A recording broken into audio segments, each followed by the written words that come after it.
Alright, so we're back with plan A again, but this time the idea is slightly different. So I'm gonna be going 200 units away from my ship. Oh, around 200 units, so we're gonna have to do this several times. And I'm gonna be building a small hole because we don't really need a big one.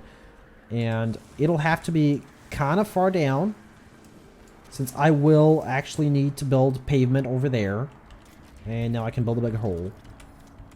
Hope. Okay, that's a bigger hole. And this is basically where I'm going to have to build my midway stations. So let's see if it works.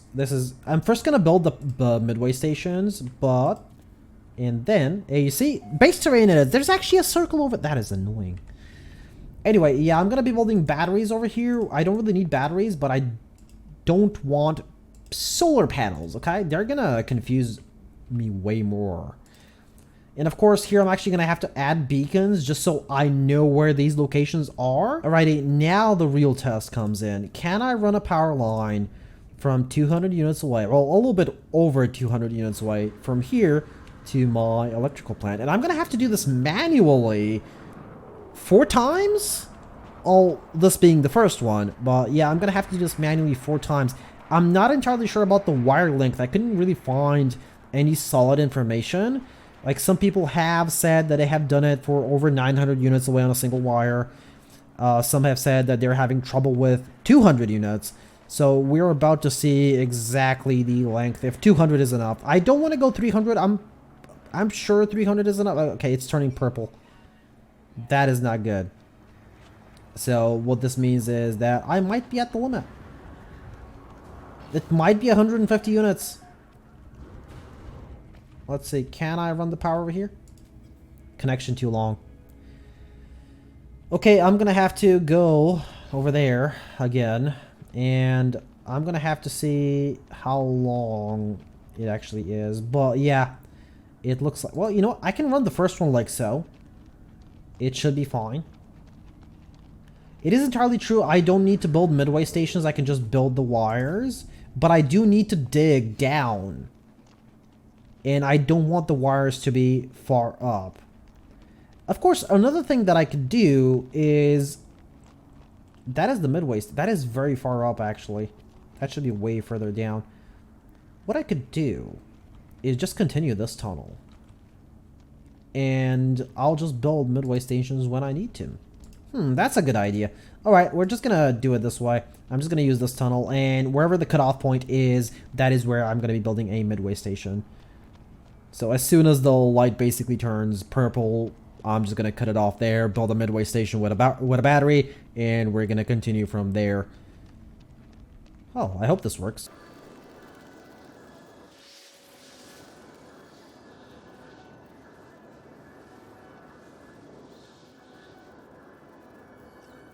Alrighty, our first midway station, and we have a lot further to go.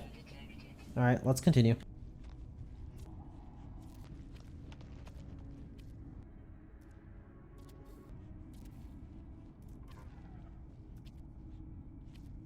Alrighty, so this is the last midway point, and they all have power coming to them. And this is 150 units away from my base, so that should be more than enough to stretch the power line, because by the looks of things, the power line goes about 150 units, maybe 200.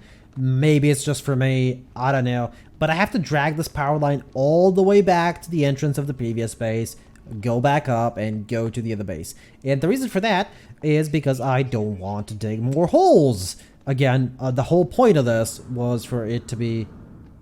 Yeah, you see where the power line stops? That is actually a little bit above 200, isn't it? Yeah, sort of. That's from the custom marker. Yeah, it's a little bit above 200 maybe. So I'm hoping that that's going to reach. If not, I'm going to have to go through all this again. This is... Running power from base to base is so annoying.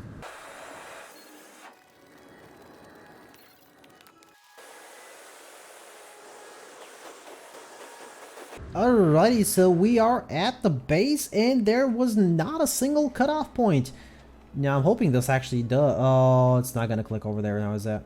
I'm hoping it does, though. It just needs to, like, click anywhere in the basin, we should be more than fine. Like, seriously. Oh, that's where the base is. Oh, it actually does. That's really good. Okay, we have finally base power. And that only took me like an hour. Oh my god. Alright, so next order of business is getting some dehydrogen jelly, getting a bunch of refiners, getting the magnetized ferrite going, building a bunch of glass because we're going to need a ton more, and we're almost out of frost crystals. I might actually have to go back and get some more. And I'm going to need metal plating, like a ton of it. So in all likelihood, this is probably going to be a 2-episode part. I don't entirely know though. Oh, there's dehydrogen jelly. Oh my god, so glorious to see dehydrogen jelly. So I'm just going to buy 25. Or no, actually buy 29. That's fine. Otherwise, I'm not really going to need all of these. All of the medium refiners. But currently they're so useful. They will provide me with a ton of pure ferrite. Oh, that's nice. Come on, just anywhere. It doesn't really matter where I place it. It doesn't even need to snap. In fact, you know what? I don't want them to snap. I want them to be as close together as possible. I should just go into build mode. Alright, so I'm going to quickly do this. I'm going to place a bunch of these around here, just so that I can access them quickly. And start refining magnetized ferrite into pure ferrite. And we're done with the magnetized ferrite. So I've gotten, what is it, 10, 20, 30, 40, 50, 65,000 pure ferrite. I also did a little bit of normal glass. I know I keep saying living glass, but technically it is normal glass. I also have here like 4,000 as backup. And this took, you would be surprised, but kind of a while to actually get this much pure ferrite. Well, transform it into pure ferrite, and that was using 7 medium refiners. So I should have gone with 10 at least. Anyway, while I was waiting, because it really did take around half an hour to actually get all this, to actually refine it, I did like do a little bit of decorating here. I just thought it looked cool. And I changed a little bit of rooms to resemble living glass, because this is like a podium of of glass rooms. You know, it just splits down the middle and goes down. But that is about it. So we're gonna have to finally begin building this, even though, you know, I have technically built a little bit.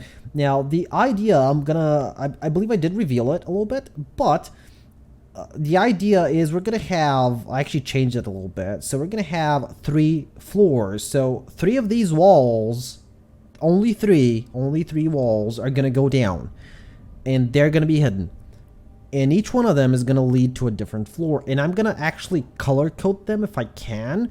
So the first one is gonna be the red room, where the red room is, it's not as bad as it actually sounds.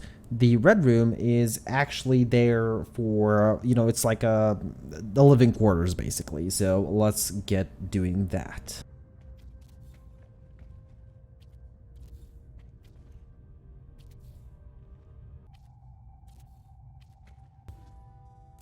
Alright, so I think I'm happy with the initial red room. So what this is going to be is, this is just a small version currently, because I'm really dry on ideas in terms of living quarters. But currently this is just going to be the beginning, I suppose. This is a living quarter room, as I said, so this is going to be like a main area of sorts.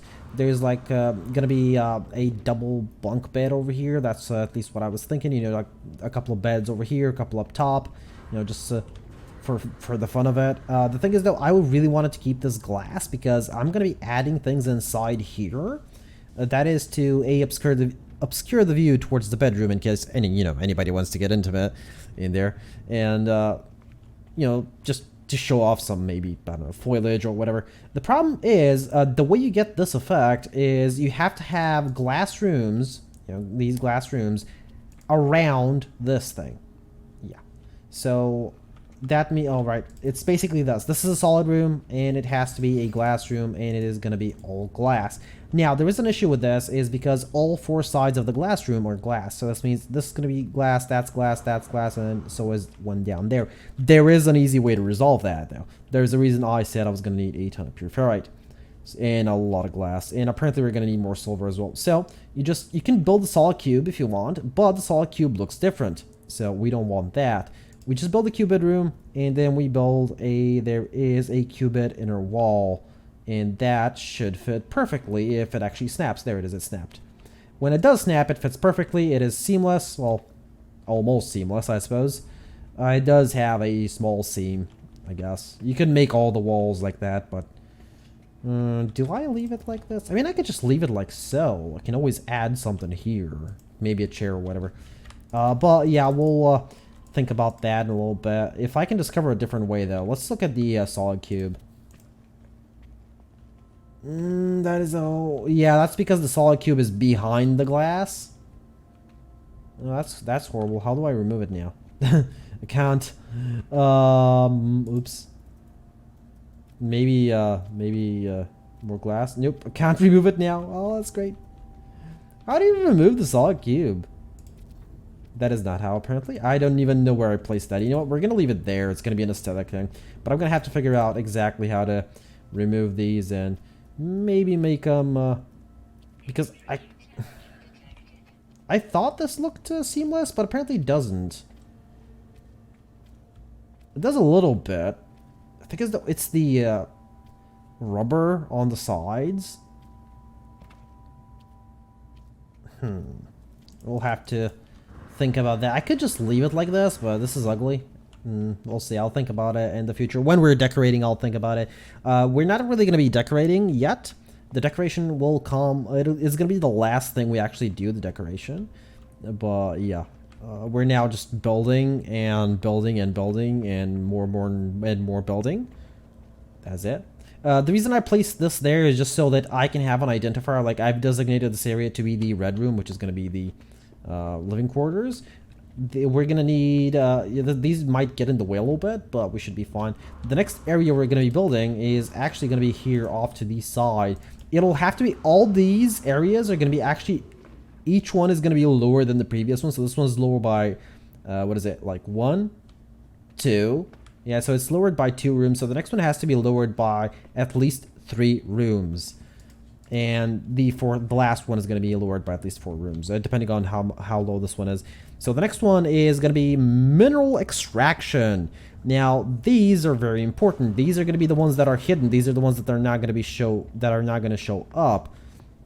Now, that being said, that means I'm going to have to camouflage this entire facility afterwards. Now, this is the room that's actually going to be visible. This is the only room that, you're going to be able to enter here, and you're going to say, like, when it's decorated, you're going to enter, and you're going to be, oh, that's nice and cozy. Oh, what's there to the side? Oh, a room. Let's go check it out. And you go in here, and you're like, oh, but it's just a room. But, there's, like, nothing special about it. But in this exterior here, there's actually going to be a supply depot somewhere. We'll see where. Supply depot that's going to be leading with pipes down to our actual extractors into our actual supply depots. And from the single supply depot, you can get whatever resource you want. Like, for example, we're going to be mining activated indium, so you're going to see a single supply depot that's going to have, let's say, the capacity for 100,000 activated indium. Now, the capacity is going to vary depending on how much metal we actually get, so there's that. But, next order of business is building the green room. So, yeah, we're going to be going with RGB, so red, green, blue rooms. Green room is going to be the mineral extraction room. Let's go. All right, we have an issue, so I just ran out of terrain edits. So, yeah, I built rooms here, but it's not editing any of the terrain, and that is really bad. I am not entirely sure how to combat this problem, so... oh my god, I'm gonna have to come up with a solution. Alright, well, terrain manipulating works, but I am not entirely sure if the terrain manipulating thing is actually gonna hold up for, when I'm actually back from like a reload or whatever, and there is no way for me to build like mass rooms. Just because, I have to first build the rooms, then terrain manipulate, because I really don't want to destroy anything. I should have built this thing down instead of up, but, yeah, because it needs to be too high, it should have actually been downwards, not upwards. But, we've just placed, several rooms with terrain manipulating. I'm gonna quickly reload and see exactly what happens.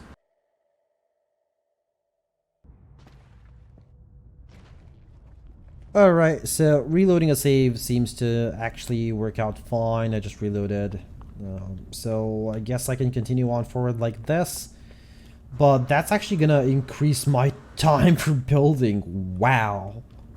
By an insane amount. Oh yeah, we're gonna have this. We're gonna have like this issue because these, like this specific area is actually visible inside the cave, but it's in an area where you can't really go. That being said, we are gonna have some issues. We're gonna see. I'm gonna still continue on with the build. I'm hoping that the terrain manipulator thing works because, I mean, even with the terrain manipulator, do keep in mind the only reason this was gonna be fast is because every time I place a room, the terrain around it, you know, just removes itself. So that was really good. And I'm gonna need not that many mineral extractors. We're gonna need maybe 10 mineral extractors, so this room is gonna be kind of small. But the supply depots, think about the supply depots. I'm gonna want at least, you know, 50, 60, 70,000 activated indium to be able to be stored. So what that means is I'm gonna need a lot of supply depots, and those are 2 rooms high. So that is gonna take a lot of rooms, and each supply depot fits into 1 square. So that means 2 rooms per supply depot. If I want to have 50 supply depots, I gotta build 100 rooms. Now I have the resources to build 100 rooms, but it's gonna get kind of tedious to keep removing, you know, terrain. And there is another thing. If the terrain actually does go over the supply depots, I'm not entirely sure what's gonna happen. It could crash the game, and it might not allow me to actually visit this area at all. So I'm gonna think about it for a little bit, maybe check out Reddit forums, and afterwards I'll see exactly what I'll be doing.